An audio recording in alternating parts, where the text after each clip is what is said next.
For those of you who are new, welcome. For those of you who listened to the previous two episodes, welcome back. If you are in the knowledge and service space, helping people is really what you do. Because if you're in the product space, helping people isn't necessarily at the top of your mind. Like, yeah, you're helping people tangentially by providing a product that then solves a problem for them. But when you're in a service business, you're solving someone's problem directly. And that really goes for any service-based business, whether it be, someone who cleans houses or a coach or someone who helps people write their business plan. Like, no matter what the service you're providing is, the reality is that the service is coming from a place and a desire to help your fellow man solve a problem in their life, whatever that problem may be, right? And so there is naturally a feeling that we want to help everybody that has the problem, right? If you're a pet walker, you want to walk everybody's dog, right? Because that's what you do. That's how you provide value to our community or to your community, to the world, is you help as many people as possible. This is an incorrect belief because it is not about the quantity of people you help. It is about how well you help each person. And this is why you can't help everybody.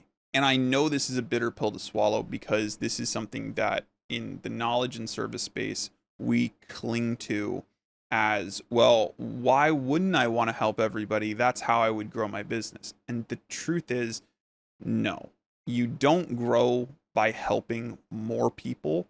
You help less people do more in whatever your thing is, right? So let's take, for example, someone that's doing like a pressure washing business, right? The goal is not to pressure wash as many houses as possible. It's to help as few homeowners as possible make sure that their house stays, that the curb appeal of their house, the cleanliness of their house, the investments they put in their house in terms of siding, windows, paint, whatever, lasts as long as humanly possible, right? I would rather have 10 clients that I'm seeing once a quarter for that service than have 500 clients that I only have ever seen once. Because the thing you have to remember is that true growth is unlocked once you're able to retain clients beyond the initial sale, right? Like a restaurant will quickly die if it does not have return guests. And, just a quick story about how hard this is to retain people. And I think this is why people don't focus on it, because it is one of the biggest challenges any business owner can have. And so it's much easier to think that I just need to help as many people as possible to make up for the fact that I'm not having the retention that I want. So I've never been to Longhorn Steakhouse before about a year ago, maybe a little less than a year ago. It was right around the time we started taking Molly, my daughter, to restaurants. She'd kind of gotten to that point where we were like, I think she would do all right, like in a restaurant setting. Like, I think she would, be solid. And we had taken her to a couple restaurants before and kind of increasing levels of formality, right? So like the first place we took her to was like, it's called the Jigger Shop here in Lebanon. And it's actually in Mount Gretna. And it's this very casual, like they have like patio seating and it's burgers and fries and ice cream. It's like just very low-key, casual summer hangout. It's a staple here. Like, we love going there. We usually go there twice a year. We go once at the beginning of the year and once at the end of the year. And the reason we only go twice is because it's the kind of place that you will gain like 5 pounds every time you go there, because the food is so rich. The ice cream is like, the huge sundaes. It's too much to go more than like twice a year. So we go like twice a year. And so we had taken her there first and we had a really good time. And so we'd been kind of increasing the types of places. And so we finally got to the place where we're like, we should try kind of like a nicer restaurant. And so we were talking about options, and I was like, there's a Longhorn Steakhouse down on the other side of the county. And it's not terribly out of the way. Like, we go down there a lot. It's near Hobby Lobby, which my wife loves going to. So it's not outside of like the radius of area we would normally travel, but it's certainly not as easy as like the bar and grill down the street or the pizza place that's, 2 blocks away, right? So like it's far enough away that we have to do a little bit of planning. And we had never been to a Longhorn Steakhouse, so we were like, give it a shot. Menu looks good. So we go, and she does great. Molly does great. They have a good kids menu. That's all fantastic. But more importantly, Kelly and I absolutely loved Longhorn. Like, it was just great. Like, the customer service was top notch. The price was like super reasonable. Like, I know everybody's like, the prices for food are like insane right now. Like, you can't leave a McDonald's drive-through without paying like 30 or 40 bucks for a meal for 2 people. And it was like super reasonable. We even got like drinks, and it was like, I think it was like 70 bucks total for like 2 appetizers, 2 entrees, a kid's meal, and 2 drinks. And plus like sodas. And I was just blown away by the whole experience, because I was like, first they give us great service, then they give us fantastic food, and then they don't gouge us on the price. I was like, this is like one of the best restaurants in the area, and it's a chain restaurant of all places. Like, you don't expect that from like an Applebee's or a Chili's or a Longhorn. You just don't expect that, but that's exactly what we got. And so I told Kelly after we left, I was like, man, we have got to come back here again. This is awesome. That was like a year ago. We haven't been back since. We had an unbelievable time. Unbelievable time. We haven't been back since. Now, why haven't we been back since? It's nothing they did.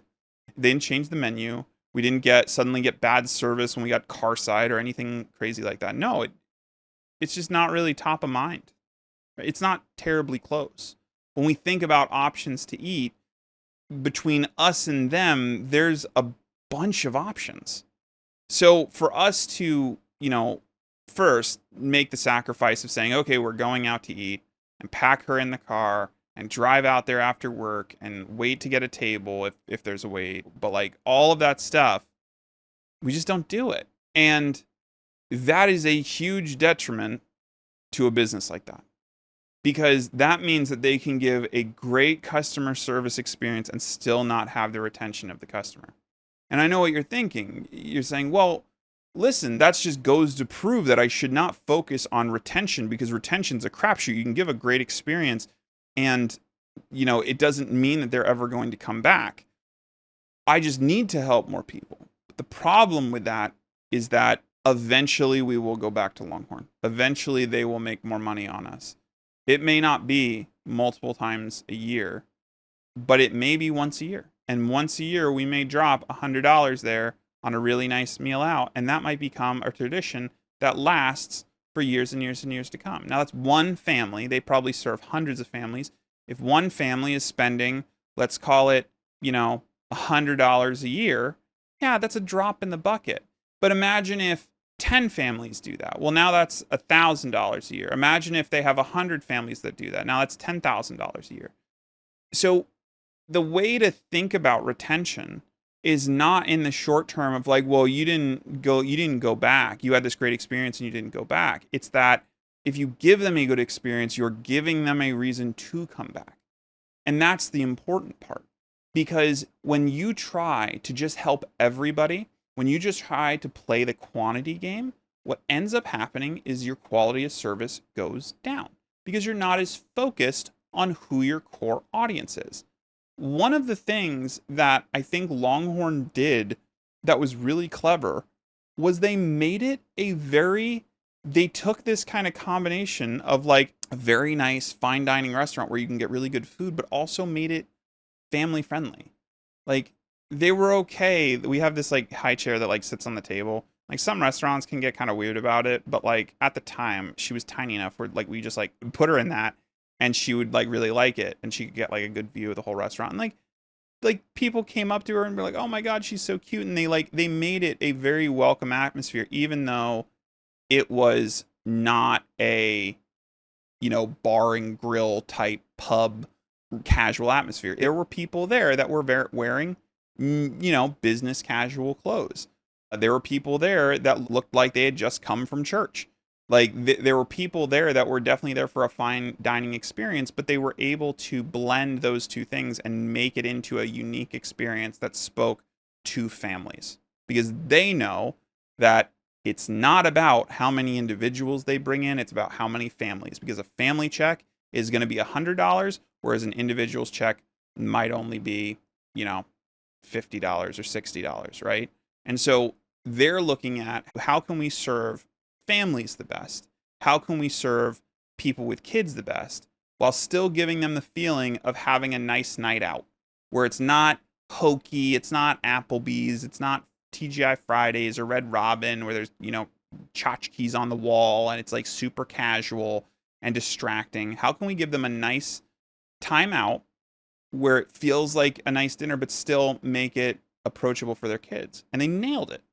And so when you think about that, when you think about how they've figured out their avatar of who comes to Longhorn Steakhouse and why do they come, they create an experience that makes me want to go back. And because I don't come back every month doesn't mean there's other people who that's not their spot, that they come back every week, that they come back every month to eat at Longhorn because they love it so much, because they've created this atmosphere, they've created this thing that's sticky that keeps people going back. In a small market, this is even more critical, because if you don't have retention, if you are not serving the same people over and over, you will quickly burn through the entire audience in whatever market you're in. And that's super dangerous. Like, if you burn a market and you serve the maximum number of people, which is genuinely hard, but it is possible in some markets. If you burn through the market, no one wants to do business with you, your business is naturally just going to fail. It'll never grow. You will always be chasing your tail, and you will never actually provide the kind of quality service that makes people coming back for more, that makes people refer their friends. And so when you think about, as a new coach, a new service provider, a new knowledge worker, how am I going to have the biggest impact? It should be on, how do I have the biggest impact on the smallest number of people and still make what I need to make to live? That's what you should be focused on.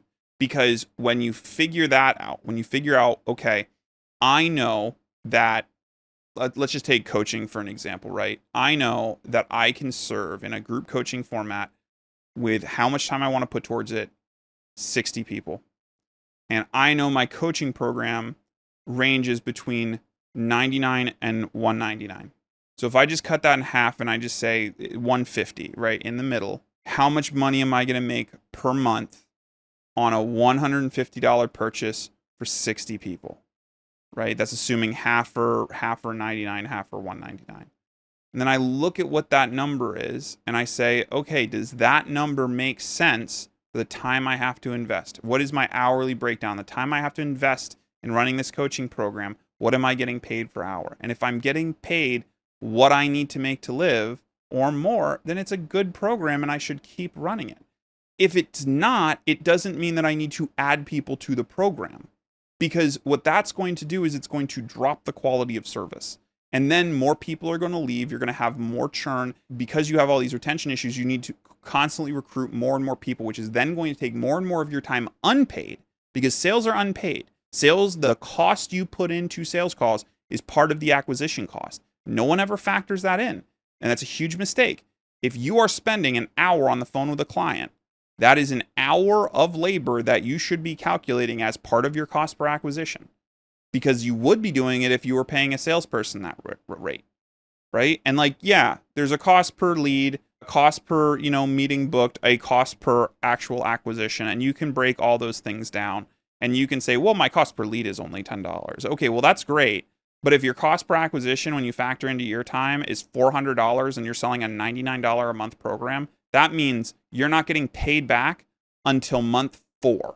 If you're churning people out month 3 or month 2 because your service isn't good, you are actively losing money.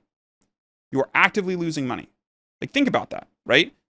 When you're calculating, what you need to live into that equation for cost per acquisition, and your payback isn't hitting until month 4, and your churn is less than 4 months, your average churn, your average lifetime value is less than 4 months in this example of a coaching business, you are actively losing money. So when you think about growth and when you think about how you want to make the biggest impact in the world, do not think of it in terms of quantity, think of it in terms of quality, because the providing great quality service will then unlock the growth through retention and referral, which will then allow you to serve more people, because now you'll be able to hire people under you to provide the same level of service that you've already perfected, instead of serving more and more people at a lower and lower rate to try to capture a market that will never do business with you again. It's a huge mistake. So I hope this helps overcome this feeling of, that you have to help everybody. The last thing I will mention on this one is the other reason you can't help everybody is that a lot of people you just can't help, right? Longhorn isn't the most expensive restaurant, but there are some restaurants out there in our area that, you're not leaving without a $200, $300 bill. And for the food you get, for the quality of the service, these are very nice restaurants. That's what you'd expect. And those restaurants, we don't go to more than once every 5 years, maybe. We go there to celebrate big milestones. When we closed on the deal to buy the business, we went out the Log Cabin. I'll just name drop them because they're awesome. But the Log Cabin in Leola, we love that place. And it's very expensive, but the food is amazing. The atmosphere is amazing. It's a great, every time we go, it's just it's a very memorable experience. And so we save it for special occasions because it's expensive. They're not worried about feeding the homeless because that is not how they're going to grow that business, right? Because the homeless can't afford a $300 dinner. And if the homeless had $300 in their pocket, it would be a crime to try to convince them to spend that on one meal when that $300 could help them buy a week's worth of groceries, right? It could help them find shelter. You can't help everybody because the money in their pocket is not necessarily earmarked for you based on where they are in life. And so I see this a lot of people who are nervous about pricing their service so high so they can maintain that quality. And they're like, I don't know if anyone is going to buy a service for, $100 or $1,500 a month. That just seems so high. And, it's excluding a lot of people that need my help. And the reality is that those people are not people that you can help because they are not in the situation to take the kind of help you can give them. And that's just the draw of the cards. You can't control that. I can't control that there are businesses out there that will close tomorrow. I can't control that. I hate thinking about it. I hate thinking about all the business owners that will fail in the next 24 hours that I will never get a chance to work with and help and intervene and try to save them from failure. It hurts to think about.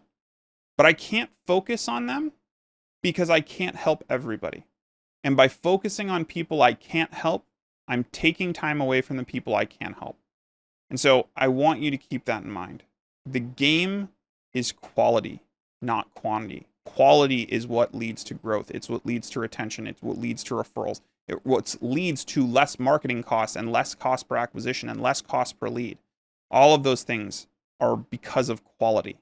So instead of focusing on trying to help the world, just start with trying to help your market, your tight market, the people that can afford your service, who value your service, who you can provide excellent, extreme value to in what you do. Focus on those people and the rest will come. People will move into your market and out of your market every day. People retire and start businesses every day. People win the lottery and lose the lottery every day. You never know when someone is going to enter your marketing sphere. So the best thing you can do is provide consistent, high quality value to your customers that can afford your service, that value what you're providing, and who your service matches what their current need is the best. So I hope that was helpful. Leave a like, share, comment, all that fun stuff below on this. If you enjoyed this, share it with somebody. It's the best way to help me grow this message. Really, I'm not here to pitch anything to you on this. I really just want to capture this for my daughter so that she can see what my thoughts were as I was growing this business and what I would teach people. Because, I don't want her to have to sit through countless hours of coaching sessions to be able to get the same kind of knowledge that I talk about every day. I just thought this would be a better avenue to capture all this stuff. Alex Hormozi gave me the idea initially because he said, I wish, Jeff Bezos and Steve Jobs would have documented their journey.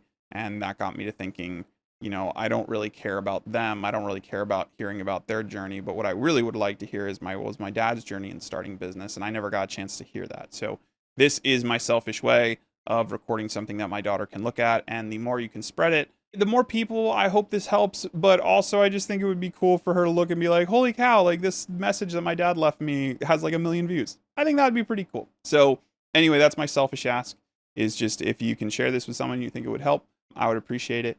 Otherwise, if you have questions, comments, topics you want me to cover, leave them in the comments, send me an email. But until next time, I'll see you soon. Hey, I hope you enjoyed that video. Make sure to like and follow my page to see more of my content, and subscribe to my podcast on Spotify, Apple Podcasts, or YouTube to check out the full episodes. You can find all those links in the description.